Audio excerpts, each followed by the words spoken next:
Paulo entrou com um pedido de adoção das crianças, que foi negado pelo Tribunal de Família de Portugal. Para continuar com a guarda das meninas, a portuguesa então acusou Rosenilda de abusar sexualmente das crianças. Mas no Brasil, a mãe conseguiu provar, através de uma certidão da Polícia Federal, que a acusação é falsa. Deus é tão bom, tão maravilhoso, que nada consta. Mas existem pais que sofrem com uma dor ainda maior. Eles são separados dos filhos por ordem judicial, depois de serem acusados falsamente de abuso sexual. E esses casos acontecem aos milhares pelo país. Ele luta na justiça para provar que é inocente da acusação de abusar da filha de 4 anos. Ele afirma que a mãe da menina quer se vingar porque a relação acabou. Condenado a 7 anos e 7 meses, o processo já tinha terminado. E se não fosse pela gravação, por orientação do advogado, eu não estaria preso hoje. A denúncia de abuso sexual seria tentativa de vingança por motivos passionais. De acordo com o jovem, o caso veio à tona depois que ele terminou a relação amorosa com uma dona de uma clínica de saúde. A ameaça começou a partir do momento, que eu fui me relacionar com outra pessoa. Ela me ameaçava, ela mandava mensagem, ligava, dizendo que ia fazer isso. Ela está usando as pacientes para me prejudicar. Prejudicar uma pessoa que conviveu com ela 2 anos. Eu nunca trabalhei para essa senhora, na casa dela, nunca. Nós voltamos ao local, mas a mulher não quis nos receber.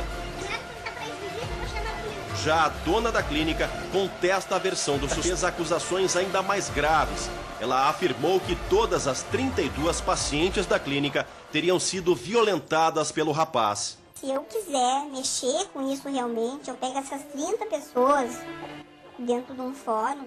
É impossível que 30 pessoas estejam mentindo por mim. A Polícia Civil de Taquara tem um inquérito de estupro nas mãos. Até agora, o exame da perícia não comprovou a violência sexual. Ricardo, 27 anos, era o professor de educação física dos alunos do maternal do Colégio São José, um dos mais tradicionais de Vila Velha.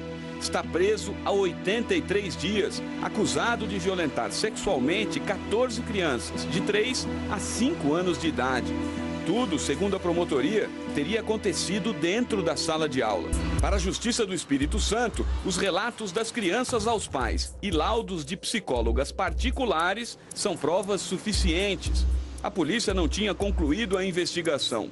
Só 3 crianças tinham sido ouvidas no depoimento sem dano e elas nada disseram. Exames do Instituto Médico Legal, o IML, feito nas crianças, não encontraram marcas do suposto abuso e a escola diz que a violência não aconteceu. Provou na justiça que é inocente, mas mesmo assim nunca mais conseguiu ver o garoto, hoje com 12 anos. Destruiu a minha vida, Há 5 anos eu não consigo falar com ele nem por telefone, Existe esse bloqueio da mãe e a mãe acabou fugindo com ele para um outro estado, para uma outra cidade, sem autorização da justiça e sem a minha autorização quando ela viu que eu consegui ganhar o recurso no Tribunal de Justiça. De presuntos abusos sexuales a sus 2 hijos de 2 y 6 años, y ahora el juez le deja en libertad porque no encuentra pruebas de esos abusos en los niños. Hemos hablado con el padre que asegura que todo, absolutamente todo, fueron mentiras inventadas por su exmujer. Martí tenía que irse de vacaciones de Semana Santa con sus 2 hijos, pero terminó en la cárcel. Le acusaron de abusar de los pequeños de 2 y 6 años. El fiscal se basó en el testimonio de su exmujer y de los propios niños. Martí dice que los menores declararon inducidos por su madre. Las pruebas que les hicieron no solo descartaron el hecho de que han podido sufrir un abuso sexual por mi parte, sino que vieron que ellos estaban muy bien conmigo. Después de pasarse 4 meses en prisión, el juez le ha dejado en libertad. No hay pruebas físicas ni psicológicas de abusos. Martí asegura que su pesadilla empezó cuando le dijo a su mujer que se quería divorciar. Odio y rencor, porque otra cosa no puedo sacar. Lo que sí que se tendría que haber dado cuenta es que los perjudicados número 1 son nuestros hijos. Martí lleva 1 año sin ver a sus hijos. Su ex no quiere decirle dónde están y además tiene que esperar a que deroguen la orden de alejamiento que aún pesa sobre él. Sin evidencia de ADN, ni moretones, ni signos de forcejeo, fue privado de su libertad y fue su familia y el abogado de la defensa Alejandro Barreiro quienes tuvieron que iniciar una rigurosa investigación para demostrar su inocencia. No entendemos, y yo creo que es una cosa de sentido común, cómo se puede hacer un análisis toxicológico sin muestras de sangre, sin muestras de orina, sin muestras de ninguna clase de fluido corporal, donde se buscara identificar una sustancia que supuestamente estaba en el cuerpo de la víctima. La mujer tiene antecedentes por hacer lo mismo con otros hombres, a quienes al no poder sacar dinero después de encuentros, resulta acusándolos de violación. Por eso, hablamos con el psicólogo forense Belisario Balbuena, uno de los especialistas más respetados en el país por reconocer el perfil criminal. Cuando se le preguntó si Andrés López tenía el perfil de violador, su conclusión fue contundente. En ningún momento hubo una situación de amenaza, de sometimiento a través del uso de armas que, por ejemplo, uno encuentra con los violadores. Entonces, ¿por qué llegó Andrés a la cárcel? Si no había pruebas, si no cumple con un perfil criminal. La fiscal asignada al caso, a quien también protegeremos su identidad, insistió todo el tiempo que una factura era la supuesta prueba de que Andrés había comprado sustancias somníferas para dejar dormida a su presunta víctima. Teleantioquia Noticias accedió a las facturas y esto fue lo que nos encontramos. Acá está en la factura con la puño y letra de la fiscalía, relacionada en el número 8, pastilla post-day, y factura de venta tal relacionada en el número 10, preservativo K. Lo que desvirtúa completamente un acceso sexual no consentido. Se están produciendo intentos de abusar de la ley de violencia de género en forma de falsas denuncias de malos tratos, de hombres que fueron acusados de malos tratos y hasta de abusos sexuales por parte de sus exparejas, hombres que llegaron incluso a pisar la prisión, pero que después han sido absueltos. En los últimos años yo estoy viendo un elevado número de falsas alegaciones de abuso, denuncias falsas de abuso que se insertan en procedimientos de separación o divorcio. Yo he instruido bastantes procedimientos, ¿no?, respecto de supuestos abusos sexuales a menores por parte de sus progenitores y yo en ninguno de ellos he podido llegar a esa conclusión. Los menores, con frecuencia, son inducidos por alguno de los progenitores, mayoritariamente las madres, para conseguir determinados objetivos espurios, bien sea la guardia y custodia, bien sea interferir en el cumplimiento del régimen de visitas. Que es muy duro, que te manchen de una cosa que tú no has hecho. Cada vez que entrego, recojo a mis hijos, tengo que pasar por un centro médico para que les hagan un examen completo. Viene una pareja de policía uniformados y delante de mi exmujer. 21 denuncias falsas, las cuales 20 son totalmente con resolución judicial a mi favor. Bueno, ella me denunció por amenazas y realmente cuando llegamos a juicio lo que se demostró es que las amenazas las estaba haciendo ella. Un desamparo total. Y claro, no vas a hacer ninguna locura, tienes que aguantarte y seguir haciendo las cosas bien. La polémica ha perseguido a la ley de violencia de género desde que se aprobó. Algunos colectivos, de hombres sobre todo, piensan que les discrimina y que permite que haya mujeres que realicen denuncias falsas contra ellos en procesos de separación y divorcio. Ella me denunció por falsas denuncias por abusar de mi hija. Y mi hija tenía lombrices. Miguel, este padre sevillano, lleva 6 años sin ver a su hija. Su expareja le denunció por abusos sexuales a la niña. La justicia acaba de declararle inocente. A mãe tentou inventar alguns problemas, inclusive de abuso sexual. Insinuações de que, por exemplo, eu molestava os meus filhos. Na conferência de pais, acusou-me que eu violava a criança com os dedos. Foi inclusive dito que eu tinha abusado sexualmente da menor. Estava e fiquei perplexo porque a pessoa não está à espera de uma acusação desse tipo. Se bem que eu já sabia que era habitual esse tipo de acusações. Ela começou-me logo a acusar que tinha gravações do filho em que eu lhe fazia dói-dói no rabinho. Portanto, por mais disparatados que os requerimentos fossem, iam conseguindo o seu intento, que era que eu não tivesse qualquer contacto com a menor. O objetivo dela era tentar me destruir. A advogada dela uma vez disse: eu pus aquilo tudo porque eu tenho que defender a minha cliente, eu sei que isto é mentira. Disse: olha, em vez de estar a defender a sua cliente, está a prejudicá-la. Porque a verdade liberta, essencialmente. E tudo mais que não seja isso, condiciona a liberdade das pessoas. A primeira juíza, perante esta carta, ordenou que nos primeiros meses iria ter visitas vigiadas. Eu senti-me como aquele chinês na Praça Tiananmen em frente de um tanque. Mais uns meses, agarrado a um espaço de 3 por 3 metros, com 2 assistentes sociais, ali a verem toda a relação entre pai e filho. É como se eu sentisse que estava a ser amputado lentamente. E a ver, vamos, porque o pai está a ser investigado sobre abuso sexual. E pronto, eu não a via desde os 3 anos e meio e depois via com 5 e meio, 6 anos. A tentar chegar a um acordo entre as partes, sempre com o objetivo do superior interesse da criança, que é uma coisa um pouco indefinível. Eu já vi muitos crimes praticados em nome do superior interesse da criança. Nenhuma justifica que se use um filho como arma de arremesso. Deixei de ter direito aos fins de semana. Alterar a regulação do poder paternal. Tive 5 anos à espera. 5 anos. Tanto quanto sei, a mãe nem sequer foi multada por qualquer incumprimento. Portanto, num espaço de 7 anos, eu estive com ele durante 10 minutos. Demoraram 1 ano a marcar a conferência de pais. E ela dizia que aquilo fazia parte do jogo. Não lhes interessa o filho, o que interessa é fazer mal àquela pessoa. Eu penso que estamos perante o maior genocídio de crianças na Europa desde a Segunda Guerra Mundial. Em termos de orfandade, penso que sim, e, portanto, irão ser responsabilizados.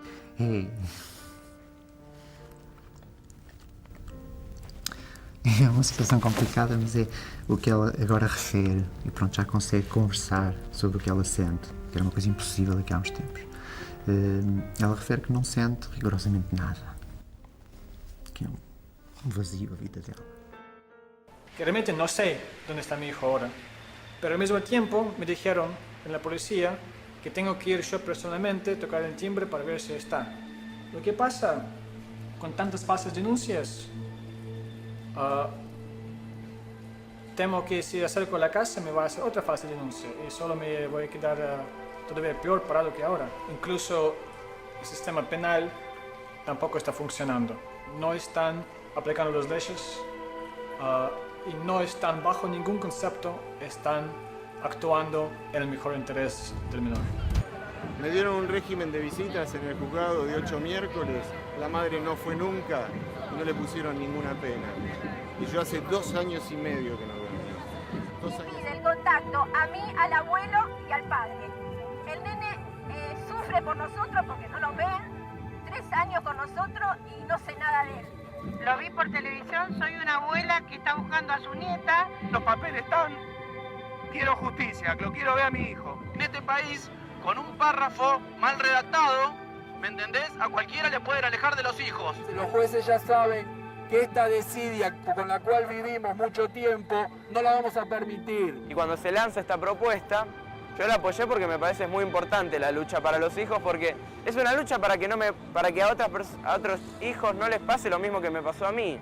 Nosotros queremos ver a nuestros hijos y nuestros hijos quieren vernos a nosotros. Con el tema de las denuncias, a veces suele ocurrir que se reconocen finalmente que las denuncias han sido falsas y esa persona muchas veces fue privada del vínculo con su hijo porque no se ha investigado adecuadamente. En nuestro país no hay estadísticas de denuncias falsas y tampoco hay sanciones para las denuncias falsas, no hay sanciones adecuadas.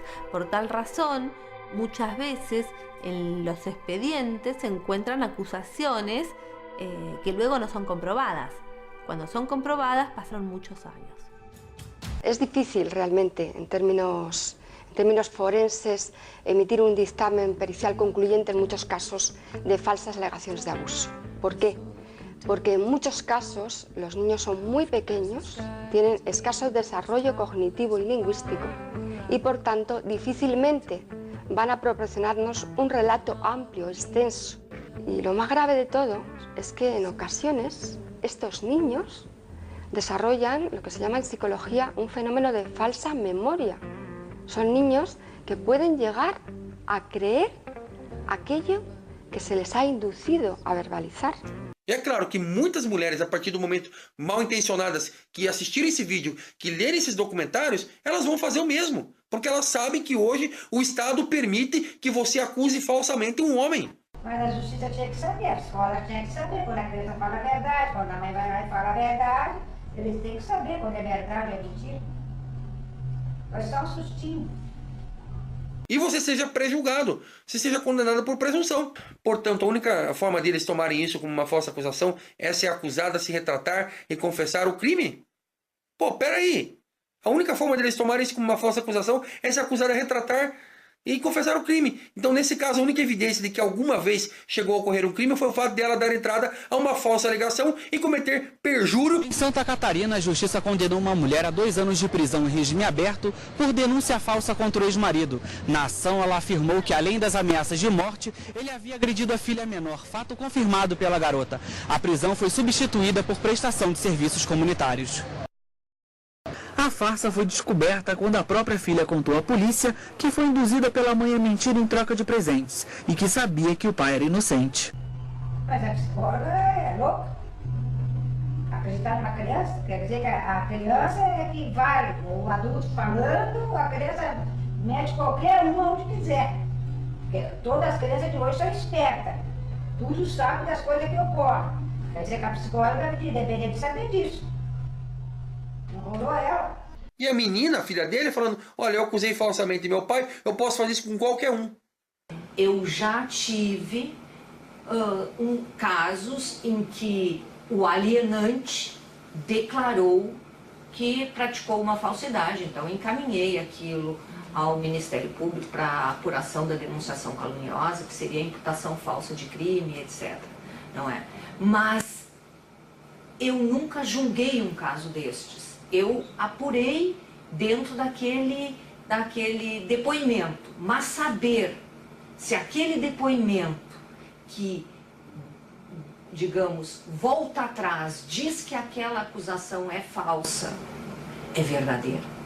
Se aquela retirada de acusação é verdadeira, eu não sei, não me aconteceu. A única certeza que nós, juízes, temos quando surge uma alegação dessas em um processo é que um dos dois lados é um criminoso.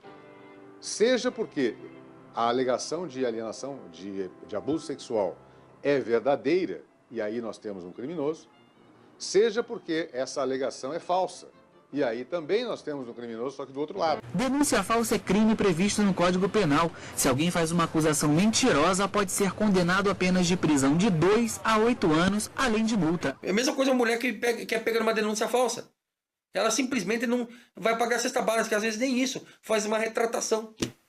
E também em Santa Catarina, a Justiça condenou uma mulher a 2 anos de prisão em regime aberto por denúncia falsa contra o ex-marido. A mulher acusou o marido de tê-la ameaçado de morte e ainda de ter agredido a filha deles. A pena foi substituída por prestação de serviços comunitários. Silvério, a princípio, uma denúncia falsa de crime. Correto. Ela fez uma ligação por volta das 21h55 no Copom. Ela informou aí que estaria sendo vítima de ameaça de morte pelo ex-companheiro e que esse teria saído aí para buscar uma arma para ceifar a vida dela. Eu chamei a polícia, só que aí eu liguei para a polícia, ele foi embora. Eu liguei para a polícia e falei que ele tinha ido embora, que precisava de vir não. Só isso. Deixa claro aqui que ela está sendo conduzida aí porque ela fez uma falsa denúncia de crime. Eu falei que eu fui violentada, mas foi tudo mentira porque eu tava muito louca. Aí eu não sei o que eu tava pensando na minha mente. Você falou alto, você gritou na rua que você tinha sido violentada. Pediu ajuda. Gritava na rua que tinha sido violentada? Eu chorava, mas toda certeza que foi mentira. Você gritava na rua que tinha sido violentada? Eu chorei, pedi ajuda pra uma amiga. Violentada por quem? Por policiais, mas é mentira. Policiais militares? Isso. Mas é mentira? É mentira. Por que você inventou isso? Eu tava muito louca, moça. Você sofreu alguma violência sexual? Não. Não sofreu? Não sofri, o médico disse que não, ela disse que não, eu disse que não. Eu não disse que não. Eu perguntei pra você, você disse que não. Eu tô perguntando pra você, você tá querendo te ajudar. Você tem que explicar pra gente o que aconteceu. Eu disse que não, eu disse que saí correndo porque eu tava muito louca, eu fui muito louca. E por que você falou para as pessoas que você tinha sofrido? Eu tava muito louca. Você falou para as pessoas que tinham sofrido violência e que tinha sido um policial. Sim, eu pedi desculpa porque eu... Isso não é verdade. Isso não é verdade. Não é verdade, não. Você estuda? Estudo. O que você faz? Pedagogia na USP. Pedagogia na USP? Bem que você suspeitou que seja. Eu posso fazer, ó. Achava que isso aí não ia dar em nada. O problema é que está dando e eles estão sujeitos a ser presos a qualquer hora. Eu até achei que a justiça era lerdinha, porque ninguém vai preso, né? Pensei que eles iam saber quando a criança mente, eu falo a verdade. Sí que somos conocedores de la existencia de un cierto sesgo tanto a nivel pericial, estamos hablando de esos informes psicológicos que se denuncian, como de una cierta tendencia en algunos sectores de la judicatura a interpretar como válido y cierto cualquier cosa que declare un menor. Grau mais severo da alienação parental é quando há uma falsa acusação, por exemplo, de abuso sexual. Para essa advogada, são frequentes as denúncias de falsa agressão. Tem mulheres que se beneficiam da Lei Maria da Penha para se vingar dos companheiros ou ex. As mulheres têm usado a lei a seu favor como uma forma de retaliação. Né? Às vezes ficam muito magoadas porque terminaram um relacionamento ou porque o homem teve uma determinada conduta que não agradou a mulher, né? E elas se aproveitam da condição de mulher e do fato de existir uma lei que as proteja, né? Para, às vezes, de má fé, prejudicar o homem. Para a Justiça, a falsa acusação, além de prejudicar a pessoa, lesa também o Estado, que disponibiliza verba pública para a investigação que não leva a nenhuma conclusão. Estamos hablando de un tema más amplio que el de las investigaciones sobre abuso sexual. Estamos hablando también de lo que son las concesiones de custodia, el trabajo que se está haciendo adjunto a los juzgados. Mi tesis fundamental es que se produce un proceso paralelo, pero sin las consiguientes y debidas garantías judiciales. Por ejemplo, las entrevistas no se graban, la metodología que se utiliza muchas veces es muy cuestionable. Te puedo adelantar un dato que es tremendo por sus consecuencias, y es que en el caso del abuso sexual infantil se está utilizando una metodología psicológica para la validación de esos testimonios, para determinar si son falsos o si son ciertos, denominada CBCA-SVA. Pues muy bien, veamos qué es lo que dice el propio autor de esta técnica. Steller, un doctor alemán, dice que jamás debe ser utilizada como principal prueba de cargo, porque es una metodología que está en una fase de investigación y sin embargo nos encontramos con que esa acaba siendo no solamente una prueba de cargo, sino la principal prueba de cargo. Yo no sé si en este caso se da esta circunstancia, pero digamos que hay un... ¿Qué tipo de prueba es, doctor? Muy bien, es una prueba donde el testimonio de una persona se analiza a través de una serie de criterios que son subjetivos para llegar a una conclusión probabilística de cuál pueda ser la verdad o falsedad de ese testimonio. El testimonio de un menor no puede ser ni desechado porque es un niño y no hay que atenderlo, sino bajo determinadas circunstancias y garantías debe atenderse a lo que está diciendo y investigarlo. Viene de un sesgo del feminismo más radicalizado que consiste en decir que todo lo que dice un niño es absolutamente cierto, cuando cualquier padre que nos esté escuchando sabe que los niños mienten en muchas ocasiones y en otras pueden incluso decir cosas que sin la conciencia de mentir pueden ser falsas, porque, como tú bien dices, pueden ser motivo de la inducción de interrogatorios sugestivos, en definitiva el niño está diciendo algo que no es cierto. Dice ¿Cómo algo se analiza? Que sabe que puede contentar a uno de los dos. Por ejemplo, progenitores, eso sería ¿no? incluso el caso en que él es consciente, pero en otras ocasiones un interrogatorio sugestivo y reiterado, por ejemplo, ¿recuerdas que te tocó insistentemente? El niño acaba cediendo a esa presión y dice sí. Dia ele tirou a minha roupa e lambeu a minha perereca. Ele também botava o tico dele na minha bundinha, e isso foi mais de uma vez. Ele só baixava as calças dele. Eu é que tirava toda a parte de baixo da minha roupa. E ele mandava eu botar a boca no tico dele se eu quiser usar o computador. Era assim? Nós precisamos nos socorrer do conhecimento de profissionais que extrapolam o conhecimento do direito. No caso, os psicólogos, os psicanalistas, porque precisa ter esse alcance, porque como a gente disse, às vezes é tão grave o grau de alienação que a própria criança acredita que ela tenha sido submetida a um abuso. É o que na psicanálise se chama de implantação de falsas memórias. Foi tu que fez esse desenho? Uhum. E o que é esse desenho? É o tico dele. Foi lá na psicóloga? Lá na psicóloga que tu fez? Uhum. Uhum. E mais alguma vez ele pediu para tu desenhar? Não. Então a criança reproduz e conta uma história com riqueza de detalhes. Então, para que efetivamente se possa aferir se existiu ou não aquela situação, é necessário o conhecimento interdisciplinar. As crianças, segundo os especialistas, são suscetíveis a acreditar no que ouvem e de tanto escutar que foram abusadas, acabam repetindo isso como verdade. Al día siguiente o posteriormente se le dice, ¿recuerdas que me dijiste qué pasó? Y así después esto le llega a un psicólogo. Cuando utiliza esta tecnología que yo estoy diciendo, muy cuestionada, nos enfrentamos con que su índice de fiabilidad y validez En el mejor de los casos llegará al 70 o al 80%, en el mejor de los casos.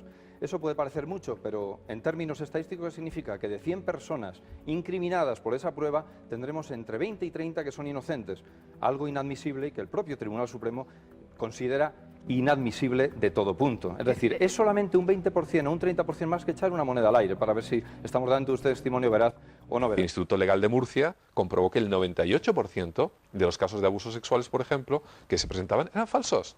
En Plaza Castilla, en Madrid, el 95% de las denuncias de abusos sexuales son falsas. 80% de las denuncias de abuso son falsas en Brasil. Hemos conocido además recientemente el caso de un padre que ha sido condenado a 2 años de cárcel y se ha demostrado que era inocente, ¿no? Bien.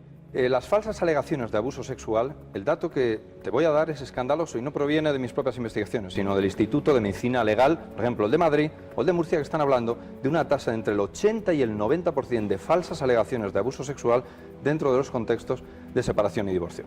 La falsa alegación de abuso sexual forma parte de una táctica más dentro de una estrategia global de desvincular a los hijos del otro progenitor. Es una faceta más de lo que se ha venido a denominar la alienación parental, esa voluntad de separar, de obtener unos beneficios secundarios. Y ahora la pregunta interesante a responder es ¿por qué motivo tenemos esta tasa tan elevada de falsas alegaciones? En principio porque quien efectúa esa falsa alegación no es que le sale gratis, es que obtiene unos beneficios inmediatos. En principio consigue unas medidas cautelares que separan a los menores de la persona acusada, normalmente suele ser el padre de los niños, y consigue esa separación que se puede prolongar en un periodo entre los 6, el año y medio en casos extremos, incluso superior. Señor Roncha, lo que está contando es terrible, pero usted no es el único que hace esta denuncia. El otro día también Javier Urra, colaborador de este programa, nos decía que se están produciendo muchas falsas acusaciones en separaciones y divorcios. Creo que este es un tema que debemos tratar más a fondo, lo haremos la próxima semana, le invitamos a venir con nosotros. ¿Quería decirme algo más? Sí, en fin, no es algo, pues efectivamente, como tú manifiestas, no es únicamente una impresión de los profesionales que estamos todos los días con esta realidad, sino que esto ha sido también reconocido por el propio Tribunal Supremo. Dice claramente que en situaciones de separación y divorcio estos factores de riesgo se acentúan y hay que estar muy atentos. El problema ha sido advertido. Ahora bien, yo entiendo que hay un sesgo social que está impidiendo que se tomen las medidas oportunas que pasan, desde luego, por una desideologización de lo que es el propio Poder Judicial y después una práctica mucho más rigurosa y más garantista dentro de los gabinetes psicossociales y de los profesionales. Você pode perder os seus bens, não é? Num piscar de olhos, simplesmente por uma alteração de humor da mulher. O pior, você pode parar na cadeia pela vida inteira. Basta a mulher apresentar uma denúncia falsa contra você, que eles aceitam por presunção, né, a denúncia. O judiciário, eu cansei de ver aqui no Brasil, né, gente com um exame do IML provando, e o cara está condenado por presunção. O pai estava trabalhando, né, não tinha como fazer aquilo com a filha, e todo mundo da família inteira apoiando o cara condenado a 49 anos de cadeia, por acusações falsas. Então ela havia dito a uma amiga que se não ficasse com a casa, o barco e os cães no divórcio, ela haveria de destruir a vida do pai do Greg, alegando que ela havia violado. Simplesmente acusou ele falsamente. Ele pegou 12 anos de cadeia. A filha dele, pequena, né, virgem, simplesmente aceitou por presunção. Todo mundo no IML espantado. Pô, o cara é inocente e vai ser preso, vai ser condenado. Mas enfim, a vida do cara tá lá, destruída. Até hoje, 21 de 6 de 2015, ele está preso. São carrascos contra os homens, onde vão simplesmente acobertar denúncias falsas. Eles aceitam cegamente o que a acusadora diz, deixam que ela decida quão profunda a investigação deve ser e quando há investigação. Na Espanha acontece muito isso, muito. As espanholas entraram nessa cultura das falsas acusações, que é algo terrível. Eu vivi na Espanha, eu conheci inúmeros espanhóis, né, acusados falsamente de estupro, né, trabalhadores, pessoas de família, empreendedores, tudo para poder chantagear e tomar a guarda do filho, porque assim, eles queriam tomar a casa, né? Ela simplesmente usa o Estado como arma para te roubar a tua casa, para te roubar teus direitos e para te colocar na merda, na rua, sem nada, sem direito nenhum. É bom que você tenha um pai, né, honrado como eu tive, né, para te acolher, né, nessas situações. né? Porque do contrário, meu amigo, se vira mendigo. O que ela aprendeu nesses primeiros meses é que o feminismo não está interessado na igualdade. O feminismo é uma ideologia profundamente desonesta que avança com estudos desonestos criados com o propósito de gerar os resultados que elas querem, ou seja, calcados dentro do livro Manifesto School de Valéria Solanas, que visa destruir, que ela deixou bem claro, destruir o sexo masculino, emascular os homens, usar o judiciário, usar as leis em favor.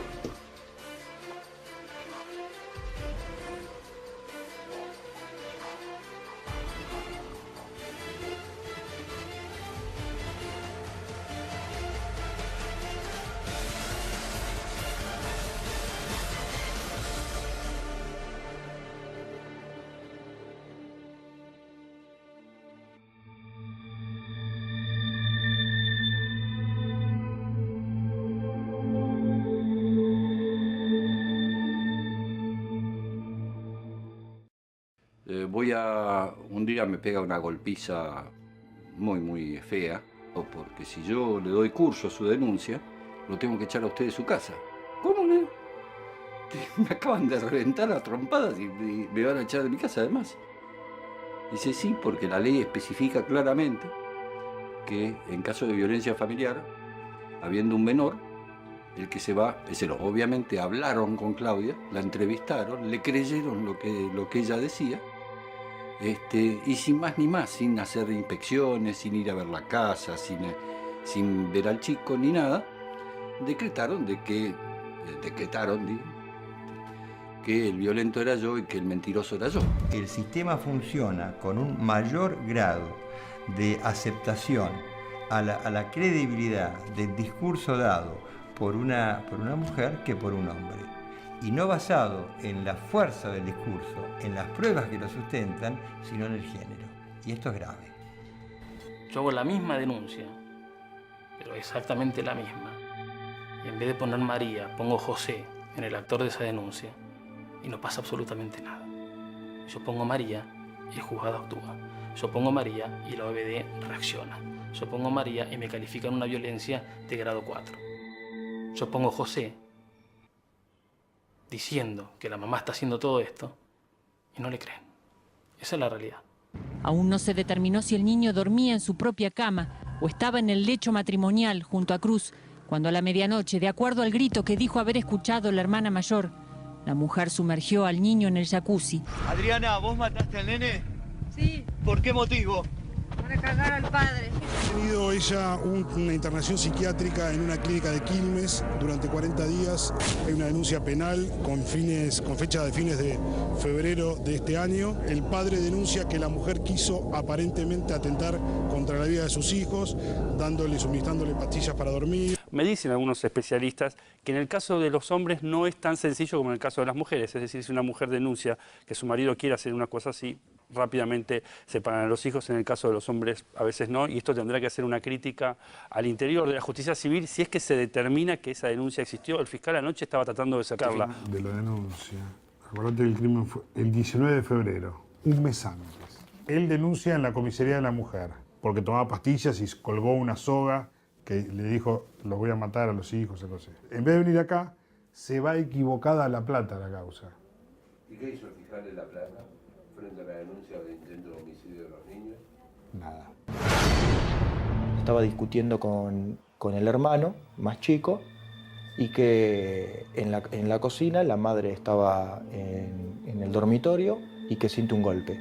Empezó a sangrar, la madre va y sutura a mi nene con un pegamento la gotita. 4 horas después el nene se despierta sangrando de vuelta. Ingresa al hospital Fiorito a las 17 horas, o sea, 5 horas después. Le ven una fractura de cráneo. Le hacen una tomografía y ven en uno de los hemisferios una hemorragia importante. Bueno, no, mira papá, nosotros presentamos una denuncia en la policía porque un día Mateo, mientras estaba internado en terapia intensiva, lloraba y pedía por el papá.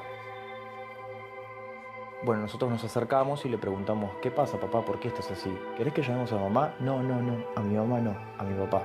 ¿Qué te pasó? Y me dice, mi mamá es mala. ¿Pero por qué es mala? Porque me pegó con un palo en la cabeza. Y vuelve a repetir lo mismo. Hacen la denuncia en la policía, dijimos, bueno, lamentablemente tuvo que pasar esto para que el juzgado me escuche. Y no me escuchó. El nene dijo, mi mamá me pegó. Está en la historia clínica. Se llevó la copia de la historia clínica certificada por el instituto. 2 médicos dicen lo mismo, no es uno. Presentamos una medida precautoria en el Tribunal de Familia informándole que el nene se iba a ir conmigo de lo sucedido y que solicitábamos la tenencia pronta de los otros 3 nenes porque estaban en riesgo de lo que había pasado. Yo dije, bueno, esta vez el Tribunal de Familia me va a escuchar. Y no me escuchó.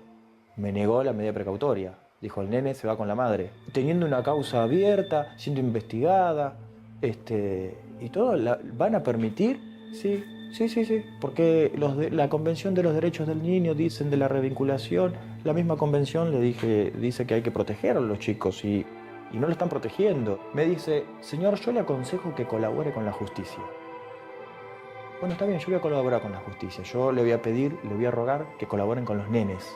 Logramos que nos reciba la secretaria del juez, después de mucho bullicio, y mientras estaba presentando la copia, se hace presente ella con el nene.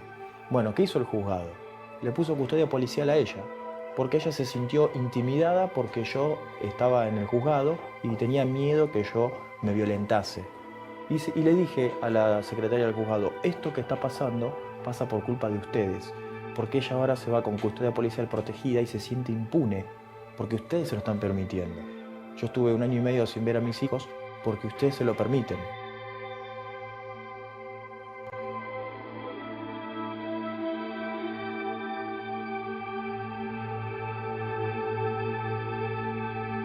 O sea, ¿cómo puede ser que a mí, por las dudas, por la denuncia de ella, sin pruebas, sin nada, me pongan una perimetral? Y me respondió el juez, y es para preservar la integridad física de la supuesta víctima. Le dije, porque si fuese al revés, ¿qué pasa si el denunciado fuese yo? Si los nenes vienen a un régimen de visita y yo me pongo loco y le pego un palazo en la cabeza a uno de mis hijos y le fracturo el cráneo y le produzco la misma lesión que le produjo la madre al nene, ¿qué pasa en ese caso? Ah, no, usted está preso. ¿Por qué estoy preso? Porque usted es el papá. Esa pérdida vincular, esa destrucción vincular es un ataque certero a la identidad de quien algún día va a ser un adulto, pero que ha perdido la oportunidad de conformar una estructura de valores y de vivencias a partir de haber perdido contacto con el padre. Y esto es muy grave.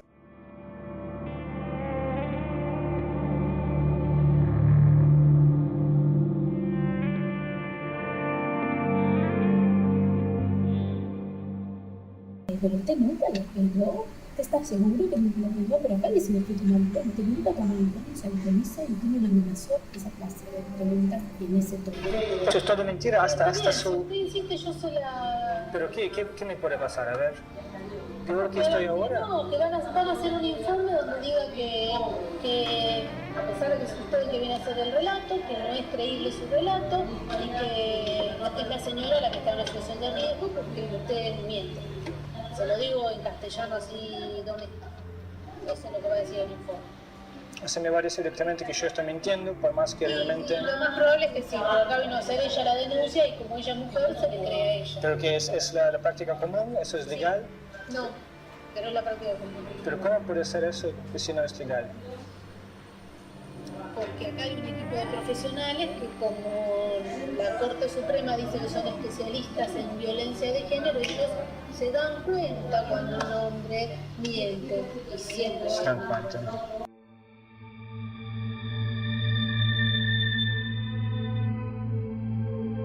Si yo digo que él es culpable hasta que demuestre su inocencia. Esto, visto de este punto de vista, es grave.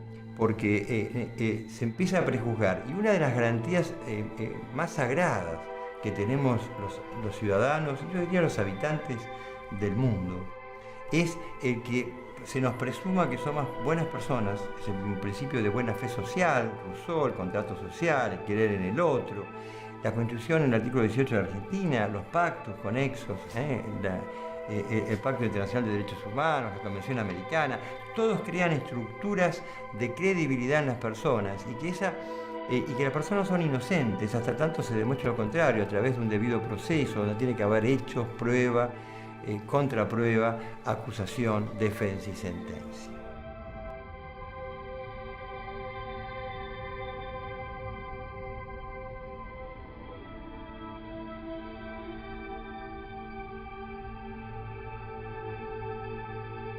And as I took the women in, I looked at the first 100 women that had came in with their children. And of the first 100, 62 could be described as violent as the partners that they left. So it never has been a gender issue. These lies and false figures and statistics have been disseminated internationally through the Western world. And men have been deemed as perpetrators, not because they happen to be violent, but because they happen to be men.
Yo a veces me pregunto si el juez que actúa, o los jueces que actúan en cada caso, tienen nietos, tienen hijos y si tienen alma.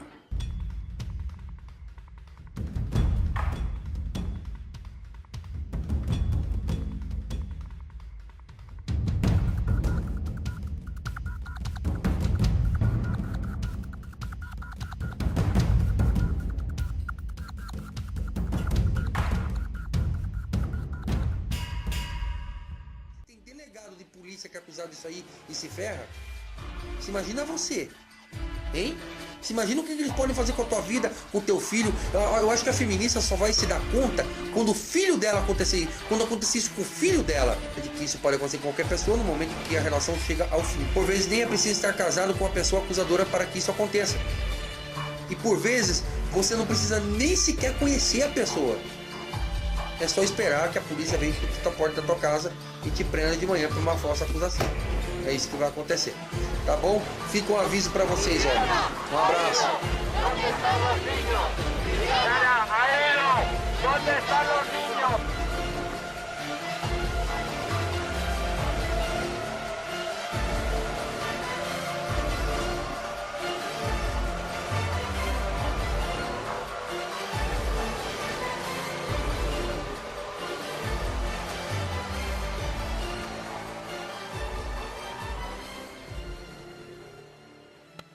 Bianquita, Carmela,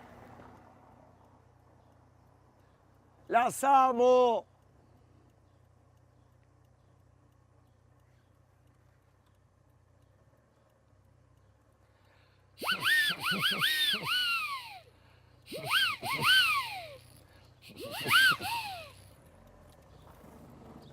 Papá está. Papá corneta me voy a poner.